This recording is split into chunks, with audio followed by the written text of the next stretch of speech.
Greetings, everyone, and welcome to another edition of In Studio. I'm your host, Ted Perch, and today we are sitting with Susan Valentine, and here at the LUC Gallery at the Old Town Hall in East Hampton, and she has an exhibition here of her paintings, and they are just gorgeous. And first of all, welcome, Susan, and thank you very much for taking the time to come on the program and talk about your work. Yeah, thanks so much for having me. Thanks for your many compliments on my work. Oh, how is it not possible? I mean, this one example here, it's so lifelike that it's. John Pierre told me that I had to have you on the program because your work was so amazing, and it looks, you stand far away from it, especially the large one, and it looks like a photograph. But as you get closer, it's a painting, and it's just phenomenal. So have you always been an artist? Have you always painted, or? I think I've probably always had an artist's heart. Mm-hmm. I grew up in a family where my dad was a trombone player in a big band. No kidding. Wow. And his dad was a woodworker. Mm-hmm. My mom's dad was a barbershopper, and my dad's dad was a barbershopper. Oh.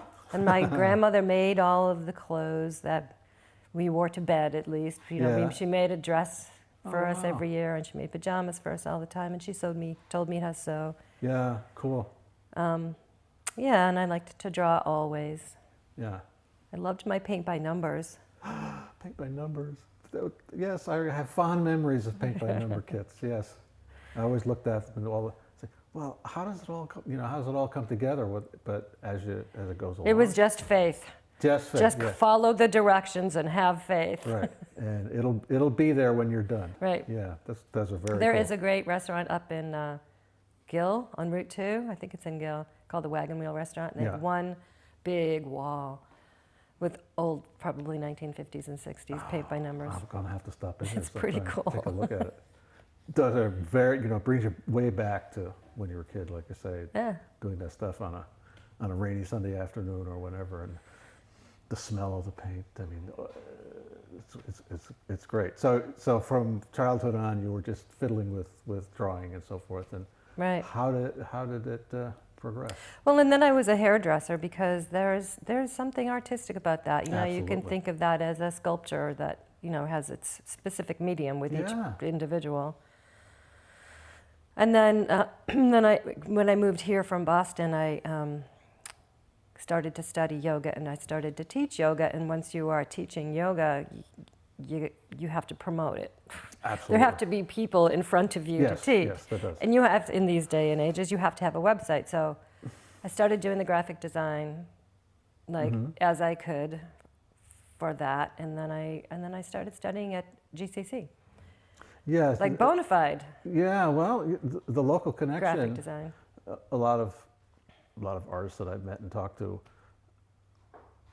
have all more or less gone to art schools, but they're in Boston or New York or places that are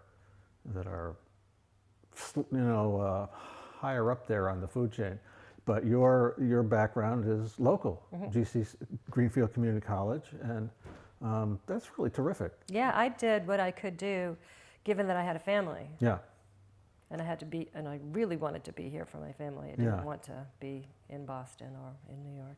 Well, it's just wonderful that the resources are here at any level for people who have the interest and the motivation to go and learn and grow. Yes, and it's not like they're blind to what's happening in the cities. Yeah. It's very inclusive. Yeah, cool. Very aware. And most of your work has been exhibited around the area. Around here, yeah. In a couple of places. I mean, some of your paintings are included in a collection in Nantucket, in a gallery? Not in a gallery, in Nancy Thayer's private collection. Oh, cool. Yeah. That's great. Now, when I read part of the exhibit, you left behind the artist's statement as to how or why these paintings came to be and what they represent. And I'm going to let you tell the story because it's a little jaw-dropping when I read it, and then good. It's like, well, yes. There's so much, there's so much going on there and it's a very, very deep kind of connection that you're making. Well, I really have to credit Jen Sims and Greenfield Community College for having a course called Professional Art Practices, in which you have to write an artist statement, which I don't know too many artists who want to write artist statements. Yeah. And so it's just, it's like, this is an assignment. You have to do this. If you want to promote your art professionally, you're going to have to do this. So It's like the opportunity to sit down and have that be your purpose. I'm going to write an artist statement. Great. That's plan A. And then plan B is like, about what? Yeah, right. But if you think about it long enough, and if you steep yourself in enough other things that other people have written and free yourself up from thinking that you have to write literally about only your process and your discoveries, that just sounded kind of dead to me. Well, a lot of it's about going within and really identifying your inner feelings and getting them out on paper. But, yeah. Yes. Exactly. And that's not easy. That's not an easy task, because you may feel as why you're doing something, but to really articulate it, that takes some doing. Yeah, and so it is helpful to call on people who have done well. Yeah. Like to have some poets' quotes, or in my case, call to mind a movie that we all know. Maybe people of a certain age all know, I'm not sure, but Soylent Green really stuck with me in that when you finally decided, as you were supposed to decide if you were of a certain age, to commit suicide, they were going to make it very nice for you. Yeah. And the way that they did that was they brought you into this huge dome of a room, which is now we have theaters like that, and all you could see around you is like this field of swaying daisies and like larger than life. And like the world is not like that anymore. No. You've destroyed the world. That's in this movie. Who knows? But in that movie, we had destroyed all that in the world. So these people didn't get to see it, or if they did, they saw it when they were kids and it was gone now. Right. So, and that's kind of where I'm at. It's like, so what if I were to actually like create something that would be that memory for people, that would inspire people to remember those moments in their lives that happened, because we all have those moments. It's like, wow, look at that raindrop, or look at how the light's hitting that, or look at that translucency. And those kind of moments also, I think, inform your present moments, your present life. One example is looking at this. It's a daisy, right? 'Tis. And looking at that, and you can make all sorts of. I mean, you can have memories, perhaps, of. They might be a memory of when you were a child and you were that high, looking the daisy straight in the eye. Yeah, or picking one and bringing it home, or just sometimes what is going on in your life at that moment. Those moments that we are so wise to take and really bookmark. Yes, well, we hope that we're wise enough, but nature does that to us. I suppose lots of different things do that. They require you to be still for a moment and allow the experience to come in and allow you to make use of it. So, Soylent Green, here we are at Soylent Green, and at the end of the statement, you said that this would be a way for you to, I think you just said that actually. Your paintings are a way would be a way to reinvent that part of the world. Right. Yeah. So if we're left with the task of recreating the world that we have destroyed, if there's like some small band of people that survived the annihilation of the planet, and we wanted to bring it back to its original beauty, I couldn't, build a car. I couldn't figure out how electricity works. There's no way I'm going to figure out how medicine works, but I could do this. I could do this. You can bring back the hydrangeas and the daisies. I could bring them back at least visually. Right. So bring back some heart lifting. Yeah, sure. So most of these paintings are oil paintings, and they're all oil. Yeah. And some of them are on canvas. Yeah. And some of them are on board, and some of them are on linen. So it's a real classical application, canvas and linen. And, Yep. And looking close up at the hydrangeas or any of these that it's an effect I think you can only, I've said before that you can only get with oil because you can blend it and make it smooth. It's easier to get with oil than it is to because oil paint never dry, so you can keep working it. And, I wouldn't say never. Well, it's workable for a good long time. For me, it's workable for a day because I use fast dryers. So yeah, right. That hopefully I get to go back and paint the second layer over a layer that won't move under it. Right. The next day or maybe 2 days later. And with acrylics, you couldn't do that at all because they dry quickly. No, they do have extenders for acrylics, but Yeah. they only extend it by, half an hour maybe. Yeah. Acrylics also have that, they're not as, to me they're kind of flat. They have this flat surface rather than with oils. You have such great depth to it because you can blend things and create. I started out working in acrylics and I only changed to oils because I enrolled in the class at GCC, and I said to the professor, I have acrylics, and she said, if you want to work with acrylics, you can, but we're going to be working in oil. And I said, well, why would I pass up the opportunity to learn another medium? And I will never go back, except for really quick sketches. I couldn't imagine because it's the historical medium, and you can get so many effects from it.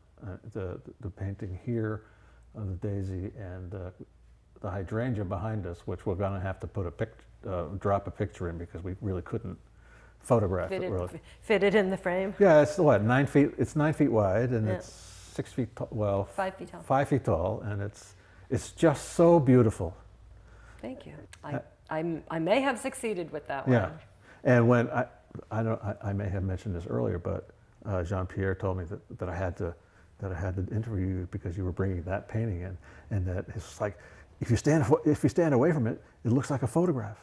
But you only get the sense that it's actually been painted when you get closer to it and you can actually see it close up. But it's and the sunflower and the other flowers is just they're just remarkable. Now you have a couple of landscapes that we have the pictures of that. So that's the macro view of nature, and you bring it down to the micro view with the flowers and the hydrangeas. I actually started painting hydrangeas. I started painting flowers because that's what I did all day, was hang out in my garden and nurture it. Like it was my palette. Yeah. But I had a history of photography, so I wouldn't be able to do that without taking my camera out there. And so I had all these great pictures. I love to get, the sunlight behind the flowers and what's going on at, the insect level instead of looking down at them. A lot of painters do that. Most do, I suppose, to take photographs and then they work from a photograph. I do. Because the light change. Right. Yeah. Plein air, you'd have to work really fast. Really fast. Yeah. Now, we were talking earlier about something entirely different, but it's actually, for you, it's kind of related to your artwork, is that you were telling me that you had breast cancer at one point. Last year. Last year. Okay. So, if you don't mind, tell us about that. Oh, it was pretty much a year of kicking and screaming. Yeah. Like feeling entitled to, like, no, I have a healthy body and I don't want to do this kind of thing. And, interspersed with, I can handle this, I'm not going to die. My mother was diagnosed with the same breast cancer 4 years before. Wow. Yeah, so my other two sisters are like, yeah. But at least they saw that we both got through it. There was a lumpectomy, and then there was another lumpectomy because they didn't get it all in the first time, and then there was radiation, and then now there is hormone therapy, hormone blockers, and that was all a huge disruption of like the train of my life, which I was really loading on with lots of things. I hadn't let go of teaching yoga, I hadn't let go of cutting hair, I hadn't let go of promoting other people's work through websites, and I had taken on managing the gallery at Library Crafts and Arts, and these things just like piled on and on and on. And I thought, well, if I have to give something up now because there's just not enough time to do all the doctor's visits that I need to do. But B, like, well, if I do have to give something up, what would it be? Because I loved it all. It was all nurturing. Absolutely. And so I get to look at like what I would give up, and this came absolutely last on the list of things that I might give up. Yeah, I can see why. Because it is so nurturing in so many ways. We don't do this stuff with an audience. No. It's like you go home, you go into your studio, you close the door, and that's it. You are alone with your thoughts and a bunch of paint. Which is like sacred time, but it's also playtime. Yeah, it's both. And it's very, very important. I mean, because that cancer is it's an ordeal. It's frightening. It's an ordeal, and it drains you spiritually and physically. Yeah. And to have something to focus on that's apart from that, right, that you can kind of rest, actually. Be myself. Yeah, be yourself. Be the self that I knew myself to be, not this new scared self. Yeah. Come home, really, to who I was. And to teach yoga, I stopped teaching yoga for about 6 months during treatments because one of the surgeries went pretty deep into my pectoral muscle, and my movement was really limited. Yeah. Made me a better teacher, though, I have to tell you. Well, there's something good comes out of it, I guess. Teaching from experience. There's nothing like teaching from experience. Right. And talking about your experience to others, that others will be listening to this. Know that you can get through it. Yeah. You will get through this. If you get this diagnosis, which 1 in 8 of us will in their lifetime, you have an 85% chance of getting through it. Because the treatment protocols have gotten better, and there's more attention being paid to it. Yes, and they're getting even better. I've heard recently that, very often the worst thing that they do to you is take out lymph nodes in this place where there's so many cross sections of things happening in it, and so many bad things can come from that. And now I'm hearing that they do have a way to test lymph nodes without removing them, which will be huge. Yeah. I mentioned when we were talking about this off camera, my mother died of breast cancer when I was 5 years old. Oh, wow. And so not only is cancer a destroyer of the individual, but it alters the family. It also destroyed my family. Her absence just created a vacuum that was never filled, and it reverberated through everyone, generations. through generations. Yeah. So I always tell people that breast exams and whatever you need to, whatever is out there available for women to for treatment or for diagnostics, do it. Just plain do it, because your life is at stake, and the lives of others, but your life is at stake, and especially as we go through time here, science is getting better at it. We like to think, anyways, but less invasive and more effective. Right, and it will save your life, and it creates an enormous amount of fear, because I've had sort of a diagnosis of not prostate cancer, but most men my age. Right. You enter into that realm, and you don't know, and they don't know, and you just go through time every year, every 6 months, you get that checked out, and it's that tick tock, it's that clock that's ticking, and I wonder, at first, when I got that diagnosis, I'm saying, no, it's not possible. Mm-hmm. No, I feel fine. Right. There's nothing wrong with me, but there it is, and it's like, then I had to go really pretty deeply within to just come to terms with mortality. And I'm not sure I'm there yet, but it's like... It's not a fairy tale. We are going to die, and might be what's going to take me out. And so far so good. Nothing has progressed, but there's the red flag went up. And as we get older, we get more vulnerable to all sorts of things like that. And it's very important to take advantage of the science that's out there that's there to help you. And so it's yeah, I don't know what else to say. And I think that it makes us better people in the end. Yes. Because it does force us to be more introspective, and it does force us to look at our priorities in life, and it does show us stuff that we can handle that we weren't ever sure that we could handle, that kind of thing. Yeah. My doctor said at one point, I was getting a physical or something, and he said, "Here's my prescription for you, Ted. I want you to go and ride your motorcycle." Good doctor. It's the same thing with your art or anything.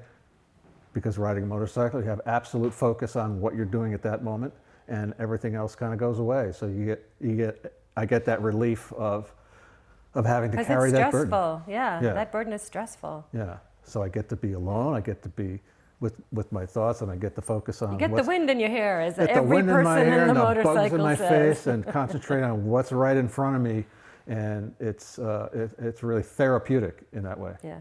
As well as being fun, but at some point you were just saying your artwork helped you to focus and concentrate on other things than this huge monster that was sitting on your back.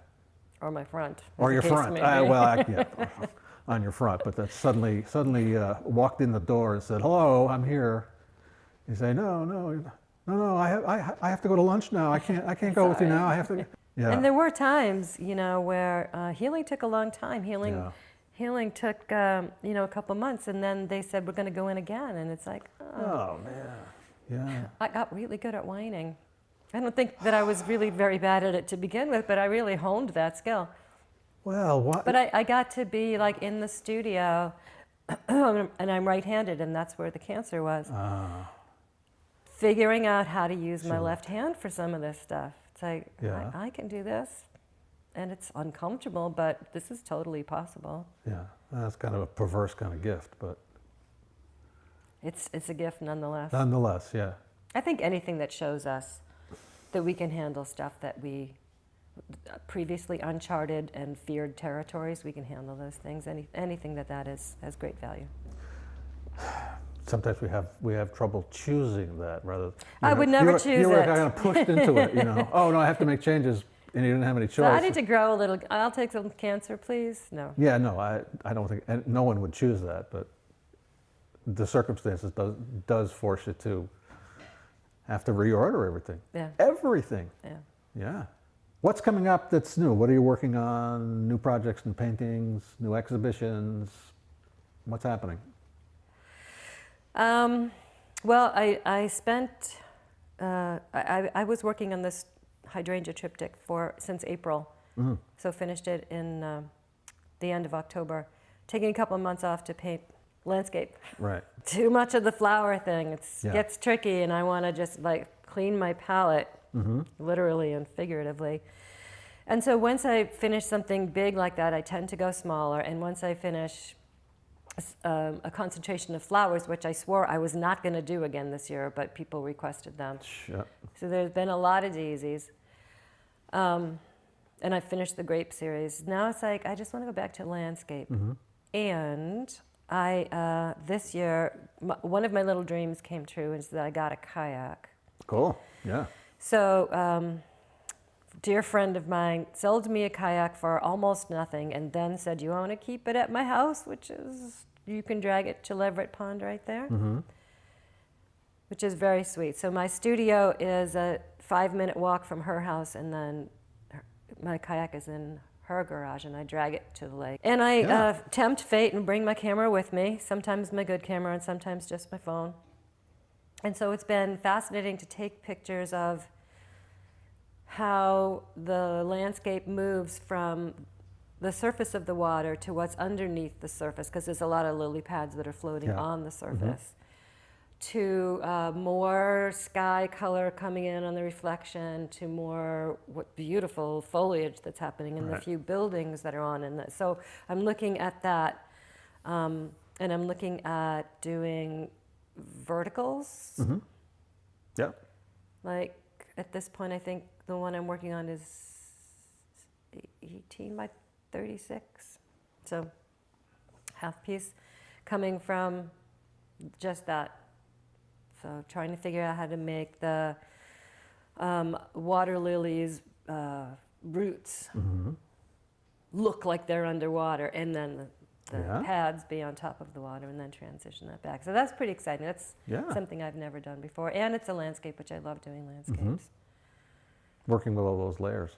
Working with all those layers. Yeah, and how do you portray all that? Yeah, well, that's what you're doing. That's what you're learning. More to be reported soon. Yeah. More will be revealed. Yes. And are you planning, or have you gotten any other exhibits going on in the area? I've only just started to put feelers out for exhibits again, because last year I just had to that was one of the things I had to let go. Yeah. Pretty much, if you want to be a professional artist, you have to spend at least half of your time promoting it. Yeah. And I let that piece go for a year. Right. So I don't have a whole lot scheduled, except for a show in Amherst, Hope and Feathers in January. But my plan for the triptychs, now that I have the fourth one done, is to make a proposal to APE, which has huge space, to just do the triptychs. Now, what are the other three? There's one here. There's one here. The first one that I did is a vertical hydrangea. Ah. Very, very different than this. Yeah. The second one that I did was hosta. Very dramatic, very dark background with this beautiful spray of hosta flower, which is a poster child for stop cutting the hosta flowers. People just cut them because they're in the way. They just want the foliage. Yeah. And then the one I did before this was a gigantic daylily. Oh, wow. I think you have there's we have some prints here of the predecessor of this triptych. Yeah. The original painting hangs at GCC. Cool, yeah. And I just liked it was just such a piece of joy between, the sun coming out after a rain shower and just the colors of this particular daylily and its composition. Well, there's a good deal of joyfulness in all of these. Thank with you. The light and the color. And I originally started doing triptychs because I did the first hydrangea in like a 24 by 12-ish format, and I tried to fit every little petal in, and I was like, this is making me crazy. I know I can do it, but it's not fun. It's not meant to be. So then I thought, well, how big can I go? Right. Sometimes bigger is better. Bigger works for certain things. It works very much for visual effect. Yes. It works really bad logistically. Like, how do I get this around places? Yeah, that's right. Well, visual effects-wise, it really works in here. Yeah. And now this exhibit's going to be here till November 5th. Yes. So we have several weeks more, and I hope we get this out before the show closes, because I'm going to come see really the show. encourage everyone to come see this, because it's phenomenal. Thank you. It's just phenomenal. So have we covered everything? Are we good? I think so. Okay. Well, Susan, thanks very much for coming in, and also for sharing your story about your health. And that's a really important thing to have talked about, and for all of us. So once again, for women and men, whatever you get a diagnosis, go and get tested and get mammograms and get whatever diagnostic tools are out there for you, because it's meant to save your life, and you want to do that. And I could add to that, and go do yoga. I'm doing yoga. Because I found my own tumor in a yoga class. Oh, really? Yes. Yeah. Huh. Well, not in a yoga class. But in a yoga pose. Yeah. Yes. Well, anyway, yeah. Because the more we know our bodies, the more we recognize when changes are happening. Yeah. Well, I'm doing yoga now, and because I have back problems, and that too, right? It's just good for everything. I was so crippled up I couldn't walk for weeks and weeks, and now I'm physical therapy and yoga. Between that, I have really come back a long way, and it made me realize just how out of shape I was without even realizing it. And now being involved in every day doing the exercises, I just feel so much better, spiritually as well as physically, because living in pain is just not, it's just not worth it. It's not living. It really dampens your spirit. It certainly does. And we tend to, most of as we walk through life, we're asking our body to do things for us. Yeah. And we don't, for the most part, take time out and serve our bodies. No, I certainly didn't. Which is what going to the gym is all about, which Right. is what going to yoga class is all about, which is what having maybe your own yoga practice at home is about. Right. I certainly didn't do that until my body just stopped me in my tracks and said, "You're going to have to do this, or I'm just going to keep torturing you with pain." You're going to have to do this, yes. And I thought, I'm going to have to do this. So I'm doing it. And your prognosis is? I'm going to see my oncologist tomorrow. I see her every 6 months, and then we talk for a couple of minutes, and I say, go see the sick people. Yeah. I don't want to take up your time. So it's looking good. Yeah. Great. Thank you. So once again, thanks very much, Susan, for coming on the program and talking about your work and It's my pleasure. and your personal story here. So, from all of us to all of you, this has been another edition of In Studio. I'm still Ted Perch, and I'm still the host of the program, and we'll see you next time. Thank you.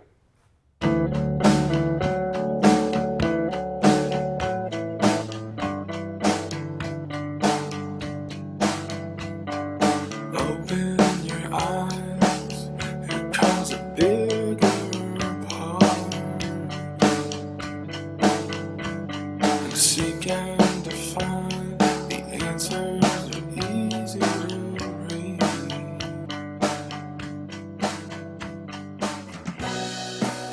Face that. My parting words would be relax, have fun, and rest easy. And aloha. Aloha! Aloha! Thank you.